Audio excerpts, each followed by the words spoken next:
जुबैर महमूद रोशन Pakistan league रोशन Pakistan league रोशन Pakistan league गरीब आवाम जिंदाबाद गरीब आवाम जिंदाबाद रोशन पाकिस्तान लीग जिंदाबाद इंशाल्लाह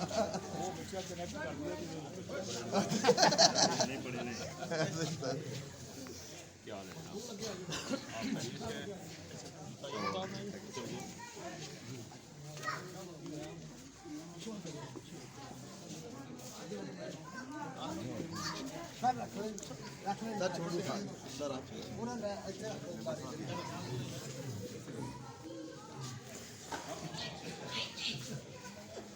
छोटे बच्चे से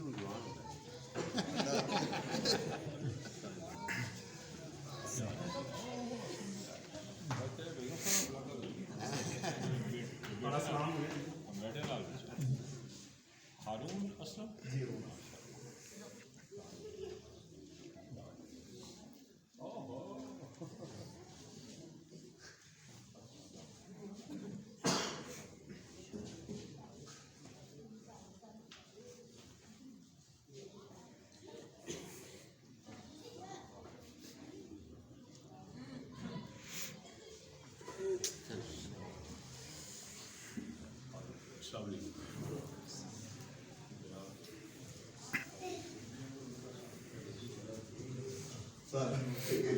Anwar Sufiya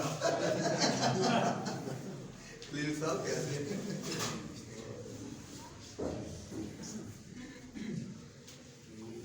sir please ji sir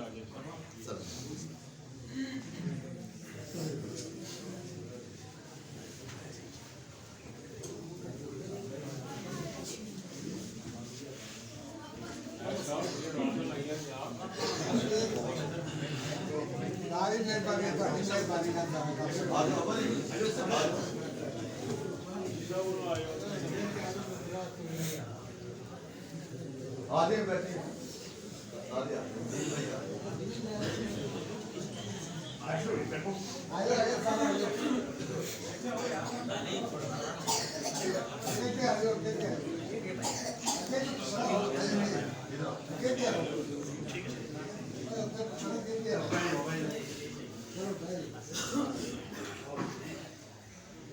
आपके सुनिए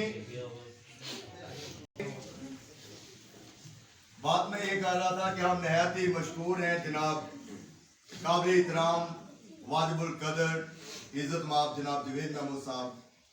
कल भी मैं बता रहा था लोगों को कि जब से जुवेद महमूद साहब रोशन भीला के अंदर प्रॉपर रहे हैं अभी तक उनका शफकत का हाथ, और ये जिसको कहते हैं ना खुश करने वाली बात नहीं है, ये हकीकत की बात मैं बता रहा हूं। मसीह बरादरी के साथ उनका शफकत हाथ बड़ा रहा है, उनके दुख में उनके सुख में साथ रहे हैं। हर मामले में जब भी उनको कॉल किया फौरन उन्होंने लब्बाई कहते हुए उस मसले को हल किया। तो हम इस बात के लिए नहायत मशकूर हैं कि वो ईसा अलैहिस्सलाम के जन्मदिन की खुशियों में मसीह बरादरी के साथ साथ हैं। कल भी हमने उनको वेलकम किया, कल भी उन्होंने हमारी दावत को कबूल किया। आज भी हम उनको इस चर्च में वेलकम कहते हैं, जी आया को कहते हैं। और हम इस बात के लिए पहले भी जुवेद महमूद साहब और सारी टीम जानती है कि मसीह बरादरी उनके साथ है। अब भी हम खुदा ताला के घर में इस बात पे कायम है कि आने वाले वक्त में भी हम उनके साथ हैं। तो एक बार फिर हम नहायत मशकूर हैं जनाब जुवेद महमूद साहब के। इससे पहले कि उनको मैं रिक्वेस्ट करूं कि वो खूबसूरत बातें हमें इंकरेज करने के लिए, हमारे हौसलों को मजबूत करने के लिए हमें बताएं। तो हम चाहते हैं कि हमारा ये चर्च जो है, जिनके इंचार्ज पादरी तुफैल साहब हैं, वो वेलकम कहना चाहते हैं फूलों के हारों के साथ, मालाओं के साथ। तो प्लीज भाई साहब। सबसे पहले मैं अपनी अहले कलीसिया के साथ और आने वाले जितने मेहमान हैं, मुस्लिम हैं या मसीह हैं, मैं सबको चेयरमैन जुबैर मेमून साहब के साथ जितने भी उसके साथी साथ आए हैं, सबको मोस्ट वेलकम करते हैं। अब हम फूलों की हाल ये रस्म में शुरू करेंगे। जनाब हम दावत देंगे, चेयरमैन जुबैर मेमून साहब खड़े हो जाएंगे और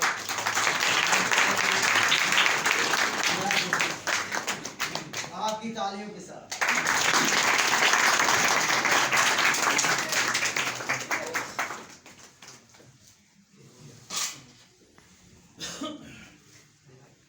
इसी तरह हमारे दरमियान हैं जनाब सुचा मेंबर साहब, वो आएंगे आइए मेंबर साहब आइए। और हाथ बनाएंगे जनाब जुबैर मेमून साहब। तो आपकी पुरजोर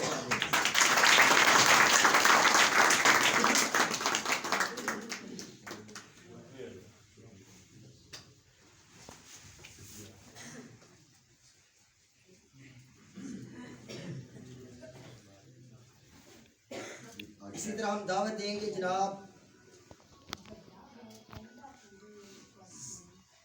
सुचा मसीह को हाथ बनाएंगे सलीम मसीह।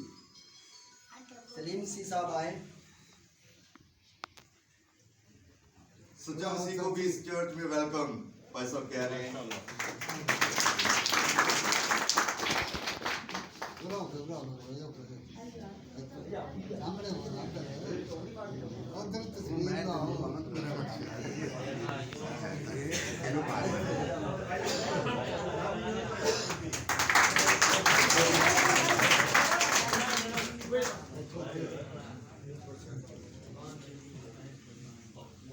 इसी तरह हम दावत देंगे जनाब शौकत मसीह साहब खड़े होंगे और अपनी खूबसूरत माला फूलों की जो हाथ में पकड़े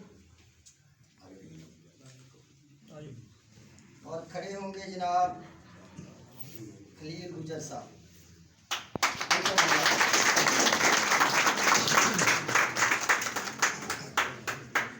जोर से ताली बजाएंगे।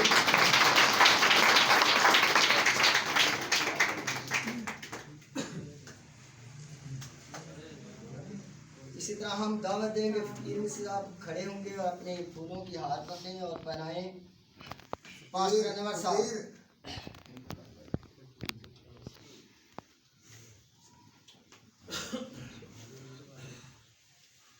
कालम सी आएंगे जी, चलो हाथ बनाएंगे हाजी अख्तर साहब को आपकी तालियों के साथ।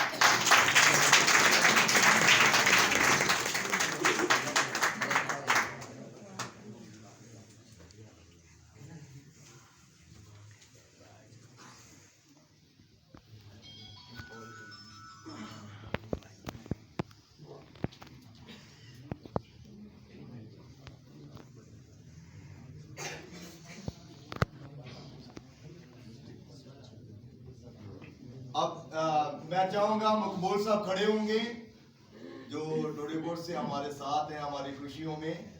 हम उनके नहायत मशकूर हैं।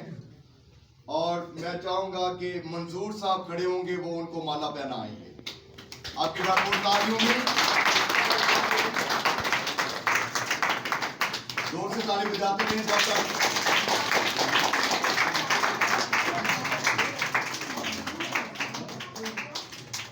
आगे जो है मलिक अरशद साहब खड़े होंगे प्यारे भाई,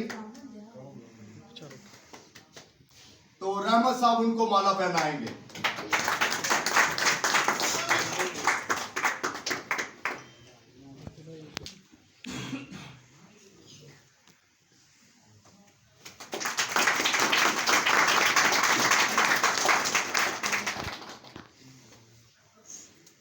इसके बाद मैं चाहूंगा कि भाई जुबैर साहब जोर से ताली बजाएंगे इनके लिए।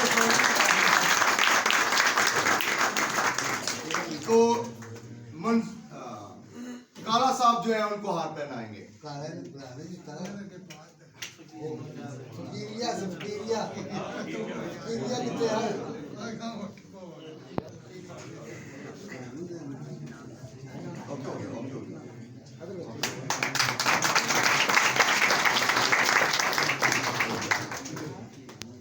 मकबूल साहब के साथ जो भाई हैं प्लीज वो खड़े रजवान साहब खड़े होंगे, वो सामने आए। कासिम कुशवाहा साहब को हाथ लगाएंगे, जोर से ताली बजाएंगे।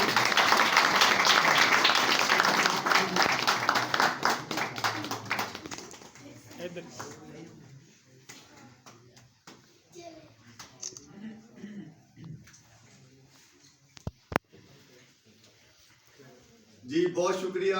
मैं चाहूंगा कि एक कैमरामैन के अलावा बाकी बैठ जाएंगे तो बड़ा अच्छा होगा। आप भी आए और वो अपना ख्याल इजहार जो है वो आपकी भरपूर तालियों में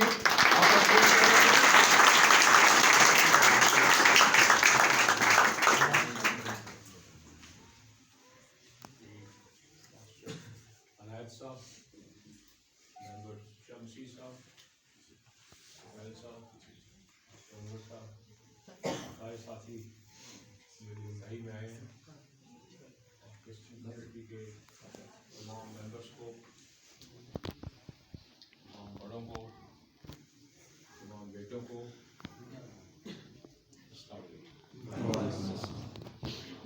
आप सबको की खुशियाँ, मेरी क्रिसमस की खुशियाँ और नए साल की खुशियाँ आपको बड़ा दिन मुबारक।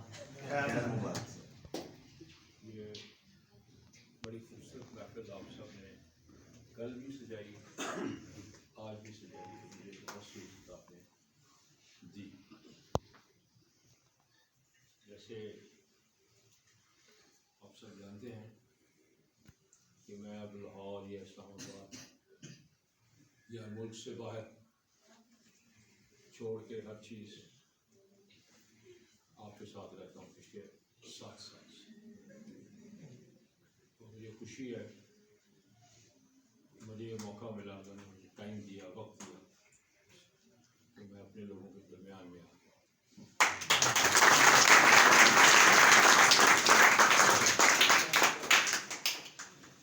मेरी कोशिश है, जैसे मैंने अपनी गैर हाजिरी में कम वक्त दे के यहाँ पर आप लोगों के लिए केसरी पैदा करने की कोशिश की है। आइंदा आप ही लोगों की दुआओं से, आपकी सपोर्ट से मैं इससे भी बड़ी बेहतरियाँ हम सब के लिए कर सकते हैं।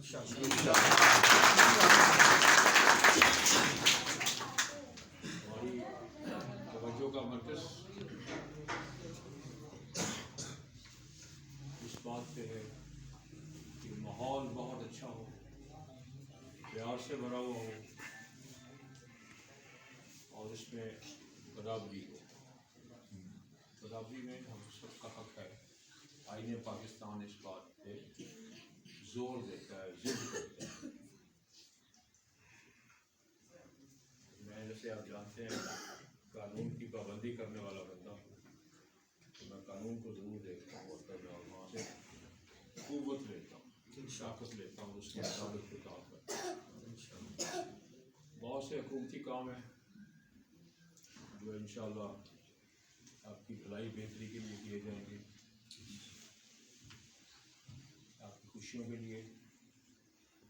और मरकज़ है हमारा, ये बच्चे जो बैठे हैं सारा दिन मुझसे मिलते हैं, प्यार से मिलते हैं। सारे गांव के बच्चे बच्चियाँ मिलते हैं। जो बच्चियाँ बड़ी हैं, स्कूल में हैं, कॉलेज में हैं, वो बिलखुसूस जब गुजरती हैं हमारी सिकाफत, तहजीब, मज़हब के मुताबिक, वो मुझे उस तरह नहीं मिल पाती जैसे बच्चे मिलते हैं स्कूल के। लेकिन मुझे पता चल जाता है कि इनकी दुआएं और उनकी मोहब्बत मेरे साथ आ रही।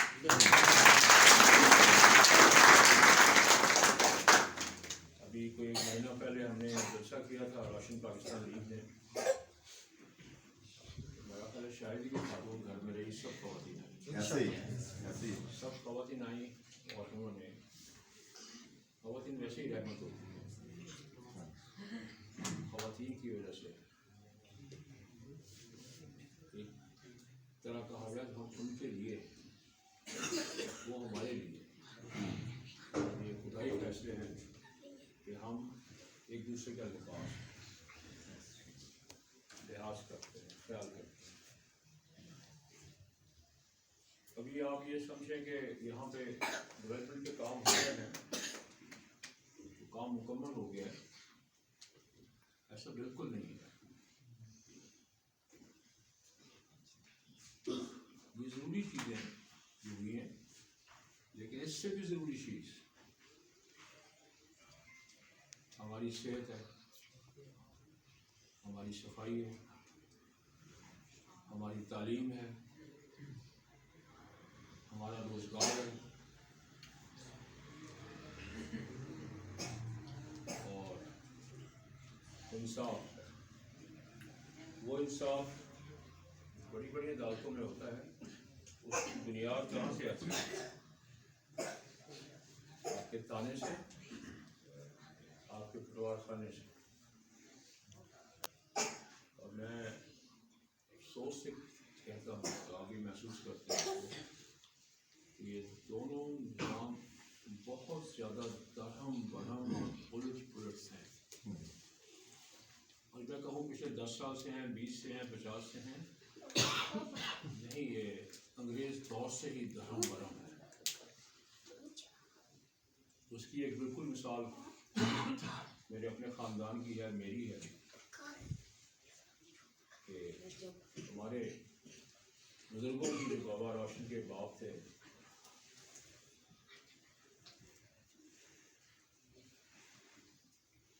रुकनदीन, उनकी ज़मीन उनके भाई खैरदीन साहब की ज़बानी गुजारिश पे, क्योंकि वो मौसर थे, बड़े थे, उनका ज़ोर चलता था, जो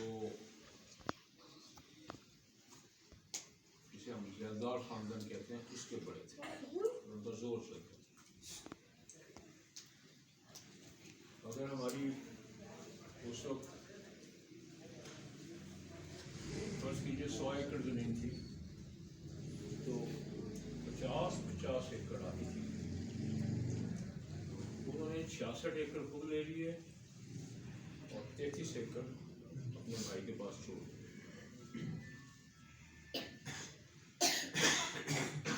रोशनदीन इस बात पे कोशिश करते रहे। उसके बाद मेरे दादा जलालदीन, मेरे वालिद इफ्तिखार अहमद और मैं खुद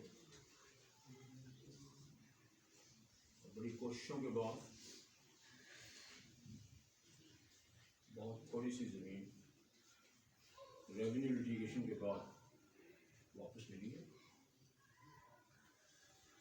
जब आप में इतना फ़र्क पड़ जाता है, आप आ जाते हैं 33 एकड़ पे, और आपके जो भाई हैं दूसरी जज से वो 66 एकड़ में चले जाते हैं, और 188 साल गुजर जाते हैं इस बात को। अंदाज़ा लगाएं कि कितना फ़र्क पड़ता है। तो ये पटवार का निज़ाम ख़राब था, और ज़ैलदारों को जो उन लोगों ने देखा है या उनके बारे में सुना है, ज़ैलदार बतौर इदारा, ज़ैलदार को अपनी ज़ैल के अंदर 2, 3, 4 थानों पे मुकम्मल इख्तियार था कि वो थाने को किस तरह रहनुमाई उसकी करे, क्योंकि अंग्रेज़ को उस तरह के लोकल लोग चाहिए थे जो कि आम बंदों के ऊपर तसल्लुत रख सकें, कंट्रोल रख सकें। तो वो कंट्रोल उठा के ज़ैलदार उनको देता था, ज़ैलदार को दिया जाता था। ज़ैलदार फिर डिप्टी कमिश्नर को ज़िले के वो लोगों की गर्दन पेश करता था। और इस अमल के अंदर ये सारी नाजबाजियाँ, जिसमें से एक का मैंने अपना हवाला लेके आपको किया जिक्र, ये होती थी। और जब आपने एक गैर जिम्मेदार से आदमी को, जो आपसे अच्छी गुफ्तगू से कर ली, आपको उसने अंग्रेज़ को उसने अच्छी तरह हैंडल कर लिया, बात कर ली, या उन्होंने जब अपनी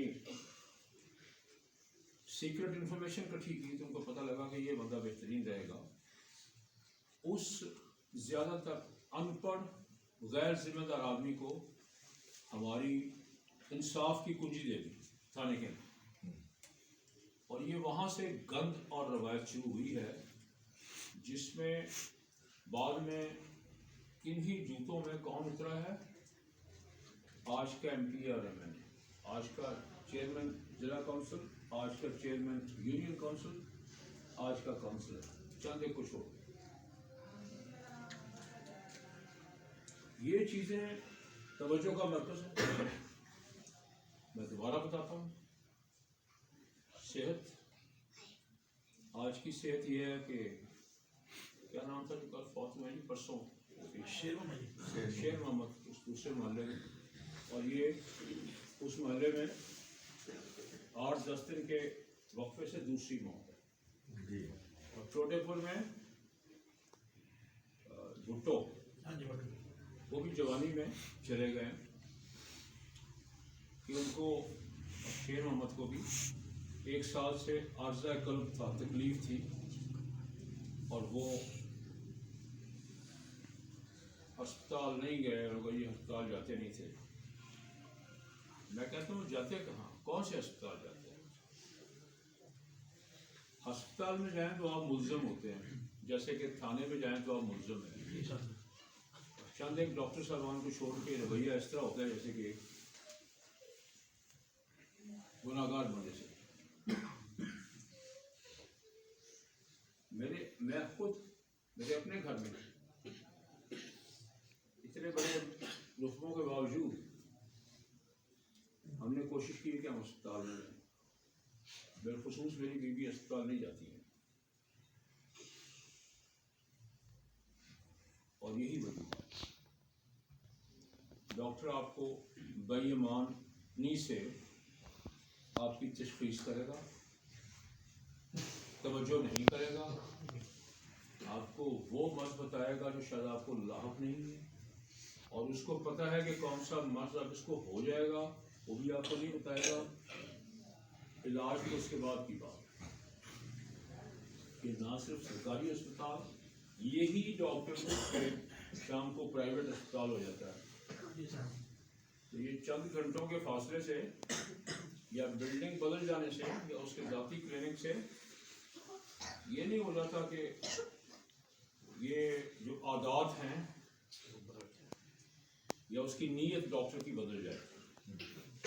मसलन यहाँ पे आज से 2-2.5 महीने पहले बड़े धूम धड़के के साथ डिप्टी कमिश्नर को बुलाया गया, कुछ लोकल चमचों को बुलाया गया, जो भाग के अस्पताल में घुसे कि डॉक्टर से ताल्लुक अच्छा हो जाए तो हम गरीब आदमी के लिए जाकर बात कर सकें कि इसको टीका लगा दो, इसको भी लगा दो, उसको ना लगा। मुझे भी बुलाया गया, मैंने जवाबन पूछा, मैंने कहा जी इफ्तिताह तो हो जाएगा, बहुत से इफ्तिताह होते हैं, तो क्या आप ऑपरेशन करते रहेंगे? हाँ जी, ऐसी बड़े ऑपरेशन कराएंगे। और आपके सामने ये जो ऑपरेशन का थिएटर है, ऑपरेशन थिएटर, OT इसको कहते हैं, शायद OT पेशेंट, वो होता है इसलिए कि फर्ज कीजिए मैं डॉक्टर हूँ, मैं सर्जन हूँ, और ये मिसाल सामने है, यहाँ पे डॉक्टर था जिसका अस्पताल कसूर के अंदर है, और वो यहाँ से मरीज को बताएगा तेरी हड्डी है, ये है मसला है, तेरा ऑपरेशन होना है, फिर उसको वो लंबा करेगा। वो घबरा के, उसके अजीज घबरा के अपना जो भी बेचे वो उसको प्राइवेट अस्पताल में ले जाएंगे, वहाँ उसका इलाज होता है। मैं 3 हर्निया के मरीजों को जानता हूँ, जिनमें शायद एक खातून भी थी, इसलिए मैं 3 हफ्तों की बात करता हूँ। बाहर बैठता हूँ ना, मुझे बहुत चीज़ों का आइडिया होता है। उनको ये कह के टरखाया जा रहा था कि जनाब आप कमज़ोर हैं, आपको एनेस्थीसिया यानी जो बेहोशी की दवाई है वो नहीं दी जा सकती, आपका ऑपरेशन जो है आप अपनी सेहत ठीक करें फिर होगा। अब ये टेक्निकल चीज़ है, अगर डॉक्टर कह दे तो आम तौर पे वो मरीज कहेगा या उसके लवाहिकीन या कोई सिफारशी उसका, यार ये ना हो कि इसको मैं कहूँ तो ऑपरेशन करो और वो वापस ना आ सके बेहोशी से, तो मौत हो जाएगी इसकी। चूंकि मैंने कहा हुआ था तो यानी वो तीनों एकदम सेहतमंद भी हो गए, तकड़े भी हो गए, बेहोशी भी हो गई, बेहोशी से वापस भी आ गए। आपकी तालीम क्या है? हमारे आम टीचर 80,000 से 1.5 लाख रुपए तक तनख्वाह ले रहे हैं।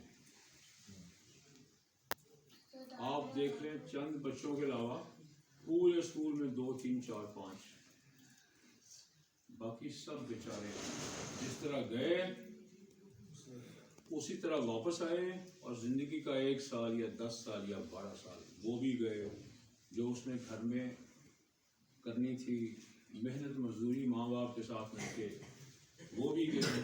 माँ बाप ने सफ़ेद कपड़े, बूट पॉलिश, जूता, यूनिफॉर्म सब कुछ लेके दिया, किताबें भी लेके दी, फिर कोई ना कोई चंदा, कोई ना कोई फंड वो भी आता रहता है। तो ये पढ़ाई हो गई। अब पढ़ाई हो ही गई, ये वो पढ़ाई है जो किसी काम नहीं आएगी, किसी काम नहीं। 2 साल होगी तो चलो जी कुछ चौकीदार हो गया, बैठे हैं तो नायब कासिद हो गया, तो बताते फिर उनको बेहतरीन ब्रेन्स, दिमाग बेहतरीन, जिस्म बेहतरीन, और ज़रूरी तौर पे ये दिमाग और जो जिस्म है, ये जो ऊपर बैठे हुए लोग हैं जो पैसे दे के अपने बच्चों को यहाँ भी अच्छी तालीम दिलवा लेते हैं और फिर बहुत से पैसे दे के बाहर से डिग्रियाँ ले आते हैं और वो नाम के आगे पीछे लगा के फिर हमारे लोगों के ऊपर रोक डालते हैं।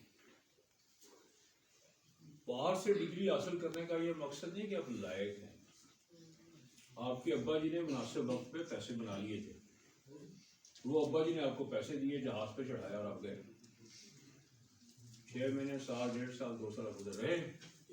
आपको बिल्कुल हकीकी बात बता रहा हूं। और वापस तशरीफ लाए, आपके नाम के आगे पीछे कुछ लग गया, डॉक्टर लग गया, बैरिस्टर लग गया। क्या आप बैरिस्टर बन जाने से बतौर इंसान बदल गए हैं? आप इंग्लैंड से भी हुआ है, क्या आपने अपने मोहल्ले की सफाई का कुछ किया? क्या आपने इंसाफ के लिए थाने में गलत मुदाफत छोड़ी है जो कि आपके खून में रची बसी है, क्योंकि आपके बड़े ज़िम्मेदार थे? आप तो थाने के अलावा चलते नहीं। और इसी चीज़ को मैंने कहा कि एमएनए एमपीए ने आगे बढ़ाया और सियासी पार्टियों ने आगे बढ़ाया। और पटवारी का बस्ता जो है वो जिस तरह मर्जी आप तो घुमा लो, सिफारिश से घुमा लो, रोक से घुमा लो, पैसा दे